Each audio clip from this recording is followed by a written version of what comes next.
Hello friends, अपना हिंदी साहित्य के अंदर भक्ति काल चल रहा था। तो भक्ति काल के अंदर हमारा सगुण भक्ति काव्य धारा के अंदर आज का टॉपिक है राम भक्ति काव्य धारा। यानी कि इसमें कृष्ण भक्ति काव्य धारा का अध्ययन हम कर चुके हैं और आज हम करेंगे राम भक्ति काव्य धारा।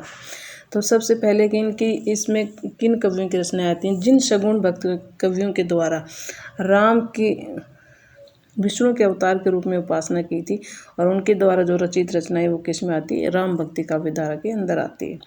इस काव्य धारा के वास्तविक प्रवर्तक कौन माने जाते हैं? स्वामी रामानंद। तो इसके क्या माने जाते हैं? प्रवर्तक माने जाते हैं। और इनके प्रतिनिधि कवि कौन है? तुलसीदास। प्रतिनिधि कवि कौन है? तुलसीदास। और रामानंद कौन है? इस काव्य धारा के क्या माने जाते हैं? वास्तविक प्रवर्तक माने जाते हैं।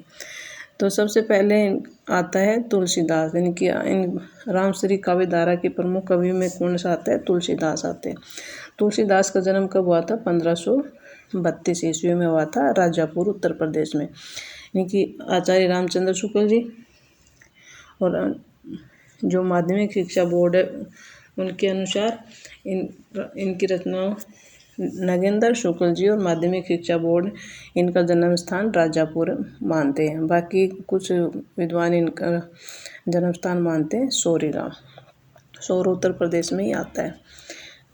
इनकी मृत्यु हुई थी 1623 ईस्वी में। संवत 1680, 80 गंग के तीर, श्रावण शुक्ल सप्तमी, तुलसी तजो शरीर। इनकी संवत 1680 के अंदर इन्होंने अपने शरीर को श्रावण शुक्ल सप्तमी के दिन अपने शरीर को त्याग दिया था। इनकी भक्ति पत्ति कैसी है? दास्य भाव की। इनके गुरु कौन थे? एक तो थे नरहरि दास या नरहरि आनंद और दूसरे थे शेष सनातन। जब तुलसीदास का जन्म हुआ था तो ये एक छोटे बालक 5 साल के बच्चे के समान थे, क्योंकि इनके सभी दूध के दांत निकले हुए थे। और इन्हें सबसे पहले जो छोटे बच्चे रोते हैं तो ये रोए नहीं थे, इन्होंने राम बोला था। तो इनके जो गुरु थे नरहरि आनंद, इन्होंने इनका नाम रख दिया था राम बोला, क्योंकि इन्होंने सबसे पहले क्या बोला? राम बोला। राम नाम लिया था, इसलिए इनका नाम रख दिया था राम बोला। और जब ये 3 दिन के थे तो इनके माता का देहांत हो गया था तथा अभुक्त मूल नक्षत्र में पैदा होने के कारण इनके पिता थे जो आत्माराम, इन्होंने इनको क्या कर दिया था? त्याग दिया था। माता के देहांत के बाद इनके लालन पालन किसने किया था? चुनिया दासी। इन्हें अपने ससुराल ले गई थी जो दासी थी चुनिया। और 5 वर्ष के बाद के थे 5 वर्ष के थे तो चुनिया का भी देहांत हो गया था। तो इनका लालन पालन किसने किया था? नरहरि आनंद ने किया था। तो नरहरि आनंद ने ही इनका नाम बदल के क्या रख दिया था? तुलसी रखा था। राम बोला भी इनका नाम नरहरि आनंद इनके गुरु ने रखा था और तुलसीदास नाम भी नरहरि आनंद या नरहरि दास ने इनका रखा था। और इन्हीं गुरु से तुलसीदास राम कथा सुनते थे। किससे? नरहरि आनंद से ही क्या सुनते थे? राम कथा सुनते थे। एक दूसरे गुरु आते हैं इनके शेष सनातन। यानी कि जो तुलसीदास से काशी में ये प्रभावित होकर इन्होंने एक दिन के लिए इनको उधार मांगकर अपना शिष्य बनाया था। किसने? शेष सनातन जी ने। शेष सनातन जी ने इन्होंने वेद दर्शन और इतिहास की शिक्षा ग्रहण की थी। और इनका विवाह हुआ था दीनबंधु पाठक की पुत्री थी रत्नावली से। इनका क्या हुआ था? विवाह हुआ था। अब आगे आते हैं तुलसीदास के विभिन्न उपनाम। यानी कि तुलसीदास को किन किन उपनामों से जाना जाता है? हिंदी का जातीय कवि कौन कहते हैं? आचार्य रामचंद्र शुक्ल जी क्या कहते हैं? हिंदी का जातीय कवि कहते हैं। कलिकाल का वाल्मीकि? नाभादास। नाभादास वही जो भक्तमाल और अष्टयाम की रचना की थी, नाभादास। तो ये क्या कहते हैं? कलिकाल का वाल्मीकि कहते हैं। मुगल काल का सबसे बड़ा आदमी कौन कहते हैं? विसेंट स्मिथ क्या कहते हैं? मुगल काल का सबसे बड़ा आदमी। महात्मा बुद्ध के बाद दूसरा बड़ा लोकनायक कौन कहते हैं? अब्राहम जॉर्ज ग्रियर्सन क्या कहते हैं? महात्मा बुद्ध के बाद दूसरे बड़े लोकनायक हैं। आनंद वन का वृक्ष कौन कहते हैं? मधुसूदन सरस्वती जी आनंद वन का वृक्ष कहते हैं। इनको महानायक कौन कहते हैं? हजारी प्रसाद द्विवेदी जी क्या कहते हैं? इनको महानायक के नाम से पुकारते हैं। बातें इनकी रचनाएं। इनकी रचनाएं 5 तो छोटी रचनाएं इनकी और 7 है इनकी। 7 छोटी है और 5 इनकी बड़ी रचनाएं। तो सबसे पहले आती है रामचरितमानस। इनकी रचना काल है 1574 ईस्वी में। विनय पत्रिका है ये 1582 में। गीतावली है ये 1571 में। जो इनकी सबसे पहली रचना मानी जाती है। सबसे पहली रचना कौन सी है? गीतावली। दोहावली है ये 1582 में, और ये गीतावली है ये 1612 ईस्वी में, जो इनकी सबसे अंतिम रचना मानी जाती है। आगे 7 छोटी रचनाएं आती हैं, जिसमें पार्वती मंगल और जानकी मंगल दोनों हैं, वो 1582 ईस्वी में रचित मानी जाती है। और इन गाने की मिथिला में रचना किए राम नेचू और मंगल दोए। तो रामलला नेचू, पार्वती मंगल और जानकी मंगल, इनकी रचना कहाँ हुई थी? मिथिला रस्ते में हुई थी। अब कृष्ण गीतावली ये 1571 में आती है, जो गीतावली, कृष्ण गीतावली, राम गीतावली दोनों, जो इनकी सबसे पहली रचना मानी जाती है। रामलला नेचू 82 में, 1582 में, और बाकी रामाज्ञा प्रश्नावली, वैराग्य संजीवनी, वर में रामायण ये आती है 1612 ईस्वी में। इन रचित रचना इनकी मानी जाती है। आगे आता है, सबसे पहले अध्ययन करते हैं रामचरितमानस का, जिसका रचना काल कौन सा है? 1574 ईस्वी में। रामचरितमानस की रचना कब हुई थी? 1574 ईस्वी में। रामनवमी के दिन इसकी रचना प्रारंभ की गई थी। संवत 1631, यानी कि 1574 में रामनवमी के दिन इसकी रचना प्रारंभ की गई थी। इसकी भाषा अवधि है, इसमें समय कितना लगा था? 2 वर्ष और 7 माह। 2 वर्ष 7 माह में रचना कंप्लीट हुई थी। इसका काव्य स्वरूप क्या ही है? एक महाकाव्य की श्रेणी में आता है, और इसमें क्या है? काव्य का विभाजन 7 कांडों में इसका विभाजन किया गया है। 7 कांडों के अंदर इसका विभाजन किया गया है, जिसकी ट्रिक है, इनकी कांडों को हम सीरियल से याद करते हैं और सीरियल से पूछे जाते हैं कि पहला कांड कौन सा है, दूसरा कौन सा है। तो ऐसे ही इस तो ट्रिक है बक सालू। इसकी ट्रिक कौन सी है? बक सालू। ब से बालकांड, ऐसे अयोध्या कांड, ऐसे अरण्य कांड। यानी कि जो दोनों ए आ रहे हैं तो कैसे याद करेंगे? पहले अयोध्या आएगा, जैसे ए और ए दोनों सेम हो गए, बाद में सबसे पहले क्या आता है? ये, फिर बाद में आता है रे। तो सबसे पहले अयोध्या कांड, फिर अरण्य कांड, के से आ जाएगा किष्किंधा कांड, और ऐसे सालू से आ जाएगा सुंदरकांड, लय से लंका कांड, और यो से आ जाएगा उत्तर कांड।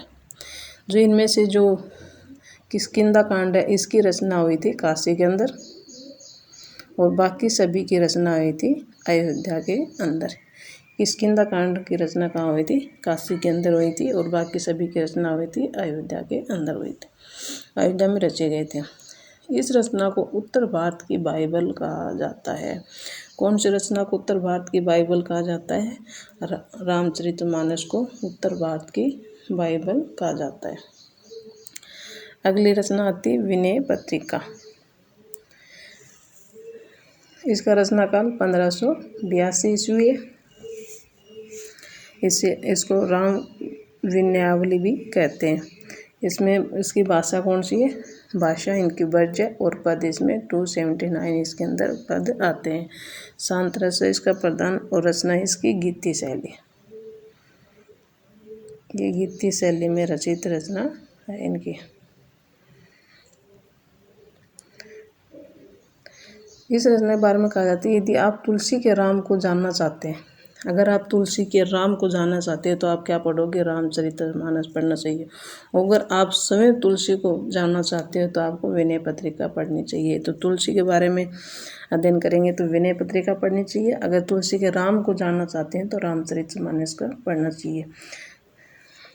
इस ग्रंथ की रचना को तुलसी के ने राम के दरबार में भेजने के लिए की थी, जिसका उद्देश्य था कली काल से मुक्ति पाना, प्राप्त करना इसका प्रमुख उद्देश्य रहा था। अगली रचना आती है कवितावली। कवितावली का रचना काल है 1612 ईस्वी में। यह अंतिम रचना मानी जाती है। इसकी भाषा भी क्या है? ब्रिज भाषा है। रामचरितमानस की भाषा अवधि थी। विनय पत्रिका और कवितावली दोनों की भाषा क्या है? ब्रिज भाषा है। इसमें कुल पद है 325 पद। इसमें ज़्यादा करके इनका रचना काल और इनकी जो भाषा है, इसकी भाषा कौन सी है, भाषा के बारे में पूछा जाता है। इसे कवित रामायण भी कहा जाता है। किसको कहा जाता है? कवितावली को क्या कहा जाता है? कवित रामायण भी कहा जाता है। और यह तुलसीदास की सबसे अंतिम रचना मानी जाती है। सबसे अंतिम रचना मानी जाती है 1612 ईस्वी में रचित है। और सबसे पहली कौन सी मानी जाती है? गीतावली, जो बताया था, जो 1571 ईस्वी में रचना हुई थी। अगली रचना आती है गीतावली। इसका रचना काल है 1571 ईस्वी में। गीतावली का रचना काल 1571 में। इसमें कुल पद कितने? 328 पद है। इसमें भी जो रामचरितमानस के अनुसार इसके अंदर भी 7 कांड है। इसकी रचना कौन सी है? गीति काव्य शैली में इसकी रचना हुई है। रचना शैली है गीति काव्य। इसे राम गीतावली भी कहा जाता है। एक तो है गीतावली 2, एक राम गीतावली है, दूसरी कौन सी? कृष्ण गीतावली। दोनों के रचना 1571 ईस्वी में हुई थी। यह तुलसीदास की प्रथम रचना मानी जाती है। प्रथम रचना तो गीतावली और अंतिम रचना कौन सी है? कवितावली। गीतावली और कवितावली। गीतावली प्रथम रचना मानी जाती है 1571 में, और कवितावली 1612 ईस्वी में, जो सबसे अंतिम रचना मानी जाती है।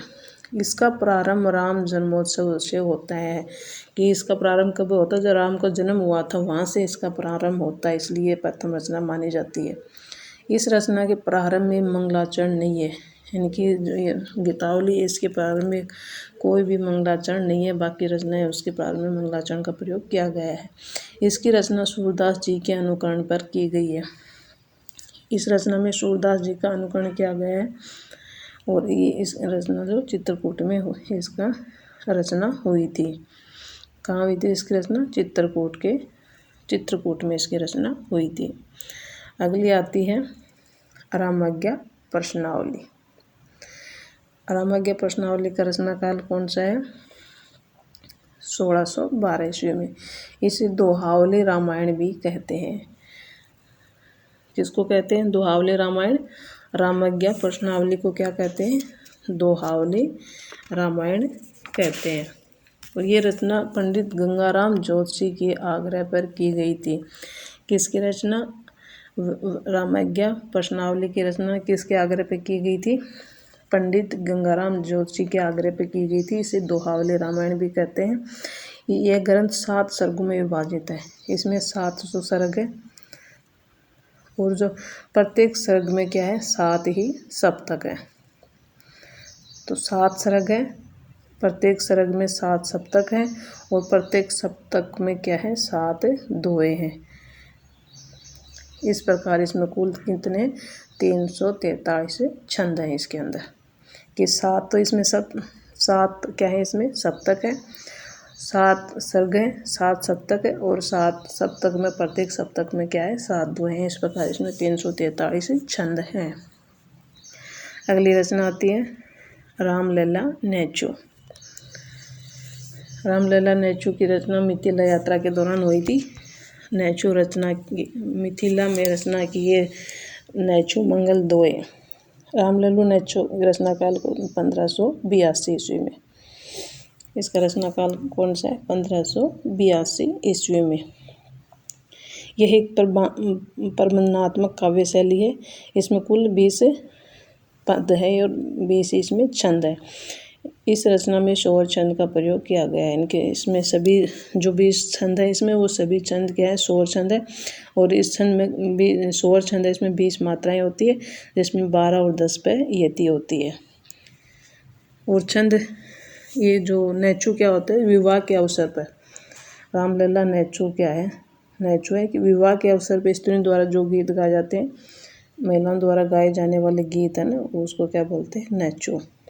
ये कहा जाता है कि जो स्त्रियों में जो प्रचलित अश्लील जो फुहड़ गीतों की दूर करने के लिए इन्होंने इसकी रचना की, रामलला नेचू की रचना की थी।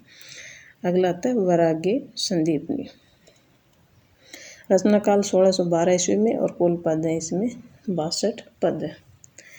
62 पद हैं इसमें, और रचना काल इसका 1612 ईस्वी में। इसमें कुल 3 प्रकार के छंद, दोहा, सोरठा, चौपाई इसमें लिखा गया है। इस ग्रंथ को 4 भागों में बांटा गया। पहले मंगलाचरण आता है इसमें। मंगलाचरण में 7 छंद आते हैं। फिर इनका संत का स्वभाव आता है। संत स्वभाव में 26 छंद आते हैं। फिर आता है संत की महिमा आती है। संत महिमा में आते हैं 9 छंद और फिर शांति वर्णन आता है, इसमें आते हैं 20 छंद। अगला आता है बर्वे रामायण, जिसकी रचना भी 1612 ईस्वी में की गई थी। इसमें 69 पद है। यह रचना रहीम दास के आग्रह पर रचित मानी जाती है। जो बर्वे रामायण रचना है वो रहीम दास के आग्रह पर रचित है। सभी इसमें बर्वे छंद है। इसमें 19 मात्राओं वाला मात्रिक समछंद है। इसमें 12 और 7 मात्राओं पर यति होती है।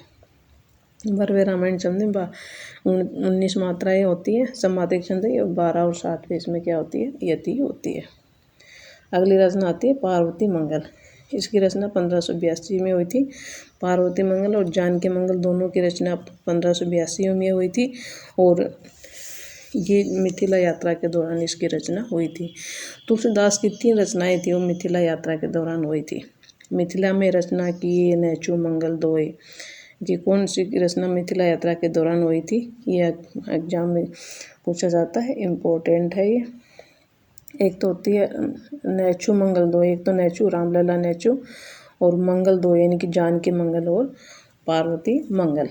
रामलला नैचु 1582 में था, और तीनों ही 1582 में रचित रचनाएं हैं। रामलला नैचु, पार्वती मंगल, जानकी मंगल मिथिला यात्रा के दौरान हुई थी 1582 ईस्वी में। अब अगले इसके रामचरित काव्य धारा के कवि आते हैं स्वामी रामानंद। तो सब देख लेते हैं कि तुलसीदास की रचनाएं हैं उनको किस प्रकार से हम याद कर सकते हैं। तो प्रथम रचना उनकी मानी जाती है, प्रथम रचना कौन सी मानी जाती है इनकी, गीतावली। सबसे पहली रचना कौन सी है इनकी, गीतावली, जो 1571 ईस्वी में रचित मानी गई थी। और कवितावली वो सबसे अंतिम रचना मानी जाती है, जो कि 1612 ईस्वी में रचित मानी जाती है। रामचरितमानस है वो 1574 ईस्वी में। बाकी 1582 और 1612 इनकी रचित रचनाएं। तो पार्वती ने जानकी से विनय करके क्या लिखवाए थे, 82 दोहे लिखवाए थे। एक ट्रिक बताती हूँ आपको। पार्वती ने जानकी से विनय करके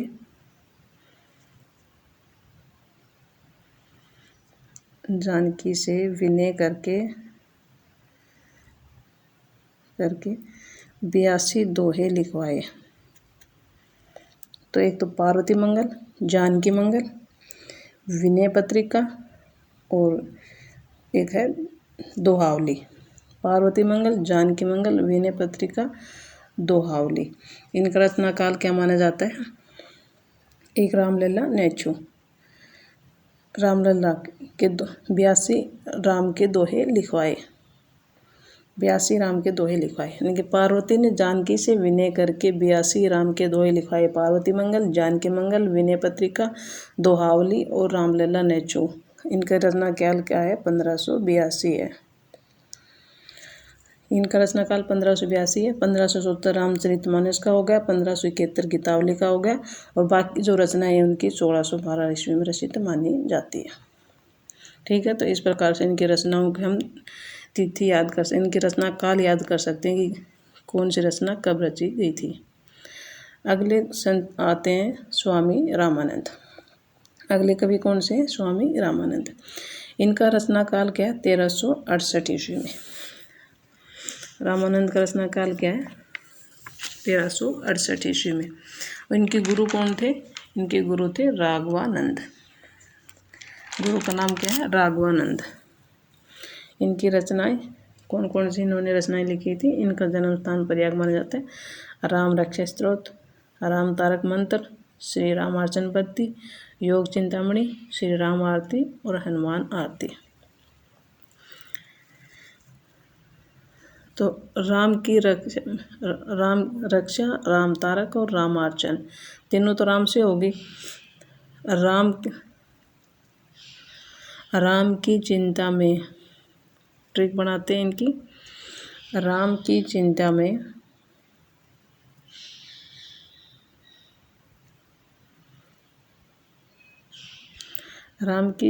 में हनुमान ने श्री राम की आरती की। हनुमान ने श्री राम की आरती की। ठीक है। राम की चिंता में हनुमान ने राम की आरती करी थी। तो राम से राम रक्षा स्त्रोत, राम तारक, रामार्चन पत्ती होगी, राम से रामानंद है ही। रामानंद से याद कर लोगे, राम रक्षा, राम तारक, रामार्चन और श्री राम आरती, हनुमान आरती और योग चिंता से योग चिंतामणि इनका हो गया।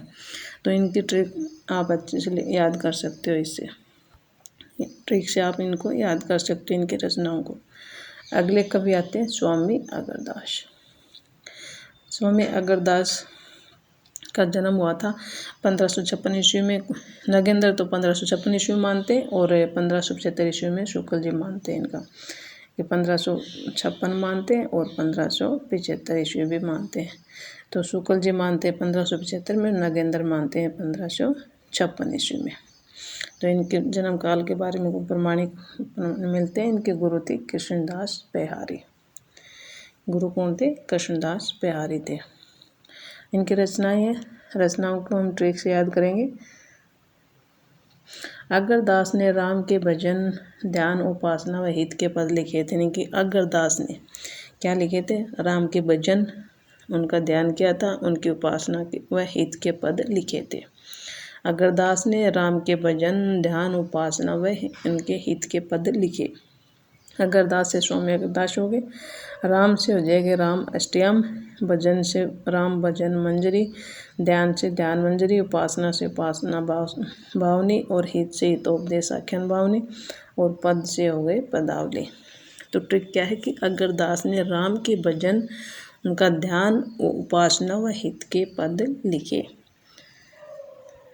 आगे है, ये अगर अली के नाम से रचना करते थे। कौन करते थे? अगरदास जी क्या करते थे? अगर अली के नाम से रचना करते थे और ये स्वयं को सीता की सखी मानते थे। ये डोम जाति से थे और राम भक्ति परंपरा में रसिक भावना का समावेश भी इन्होंने के द्वारा ही समावेश किया गया था। रसिक भावना का समावेश किसने किया था? अगरदास जी ने ही किया था। अगले आते नाभादास। नाभादास के गुरु कौन थे? स्वामी अगरदास। नाभादास के गुरु कौन थे? अगरदास। इनके भी जन्म के प्रमाण के नगेंद्र और शुक्ल जी अलग अलग मानते हैं। जैसे अगरदास का माना था तो 1570 में मानते हैं इनका, नगेंद्र जी मानते हैं 1570 ईस्वी में नगेंद्र, और 1600 ईस्वी के आसपास मानते हैं इनका शुक्ल जी। तो इनके जन्म प्रमाण के में जन्म काल के संबंधित भी इनमें विवाद है कि नगेंद्र अलग मानते हैं और शुक्ल जी अलग मानते हैं। इनकी रचनाएं हैं भक्तमाल और अष्टयाम।